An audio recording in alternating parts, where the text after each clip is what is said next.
for loop එකක් සරල වෙන්නේ මෙන්න මේ විදිහට.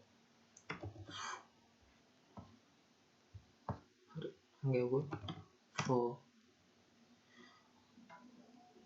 මොකක් හරි මෙතන දැන් ඔයාලට ඕන variable එකේ නම මම ගෙවුවොත් නිකන් a කියලා a in ඊළඟට අපි ටයිප් කරන්න ඕනේ range කියලා.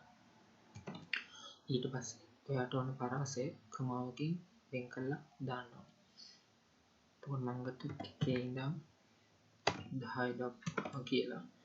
ඊට පස්සේ වරහන වහලා ඉවරලා ඔයා මෙන්න මේ ඩොට් දෙක තියන්න. ඊට පස්සේ enter ගවුවාම ඔයාලට පේනවා මෙතනින් ටැබ් එකක් ස්පේස් වෙනවා. මේ ටැබ් එක ස්පේස් වෙන්නේ මේ 4 එකේ යටතේ තමයි ඊළඟ කමාන්ඩ් එක යන්නේ. ඊට පස්සේ print මේ වගේ එකක් දුන්නා. දැන් මේ මෙතෙන්ට දෙන්නවන්නේ ඔයා මෙන්න මෙතන දීපු variable name එක. මේ ඒ නැතුව මොකක් හරි නමක් වුණත් මෙතන දාන්න පුළුවන්. දැන් මේක run කරොත් ඔයාලට පේනවා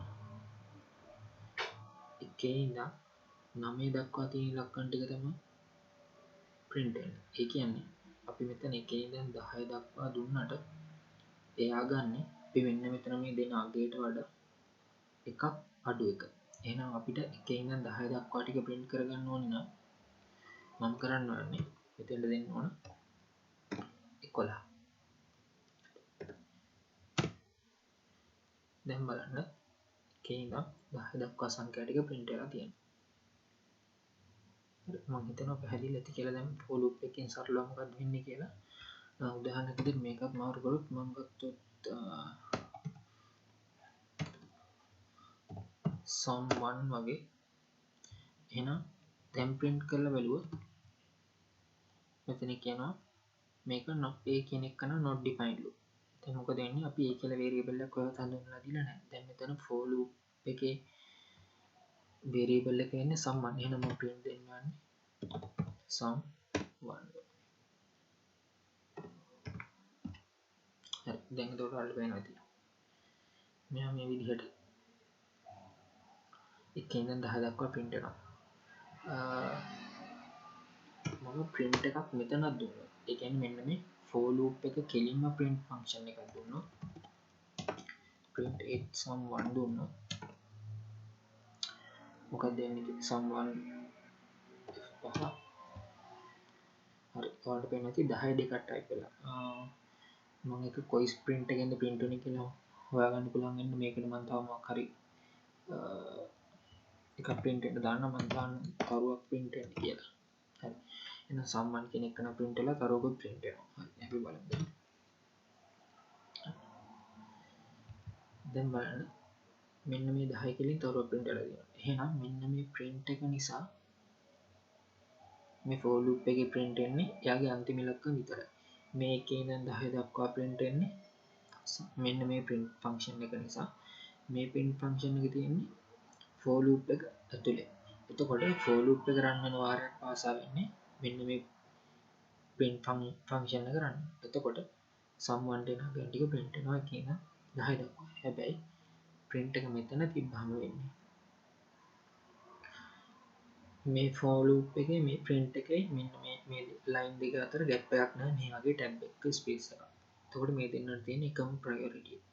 දැන් මොකද වෙන්නේ Python උඩේ ඉඳන් පාතට program එක read කරගෙන යනකොට for loop එක මුලින්ම run වෙනවා. for loop එක run වෙනකොට මෙන්න මේ print එක මේ run වෙනවා. ඒ වුණාට මේ print එක run වෙන්නේ නැහැ. මේ for loop එක run වෙලා ඉවර වුණාට පස්සේ තමයි මේ print එක run වෙන්නේ. එතකොට මේ for loop එක run වෙලා ඉවර වෙනකොට sum 1 වලගේ 10යි. ඒක නිසා තමයි මේ print එක නිසා sum 1 එක 10යි කියලා පෙන්නන්නේ. මම උදාහරණයක් විදිහට ඕනනම් මෙතන print එක අයින් කරන්න දාන්න print මොකක් හරි සංකේතයක් දැම්මොත් එතකොට numbers print වෙන්නේ මේක run වෙන ආරය පස්සේ මේක තමයි print වෙන්නේ. හරි දැන් බලුවා. හරි ඔයාලට පැහැදිලි ඇති.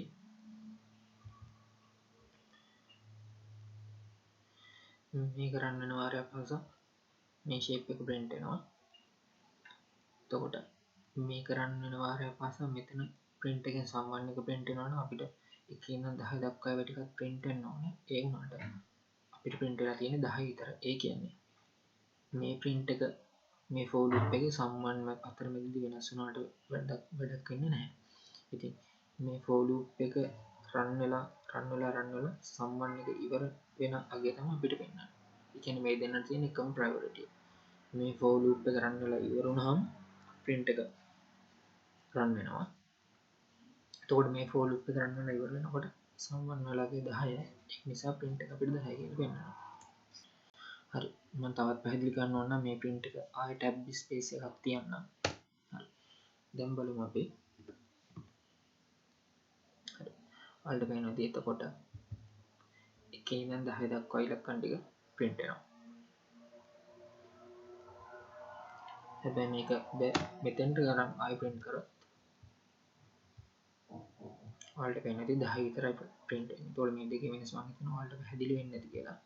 එතකොට මෙතන tab එක ස්පේස් එකක් තියෙද්දි tab එක ස්පේස් එකක් නැති වෙද්දි වෙනස ඔයාලට තේරෙන්නේ නැති.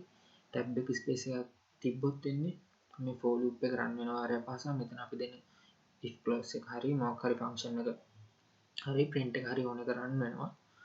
අපි tab space එකක් තියෙන තු මේක කෙලින්ම මොකක් හරි function එකක් දෙනවා නම් මේ for loop එක run වෙලා ඉවර වුණාට පස්සේ මේ function එක run වෙනවා.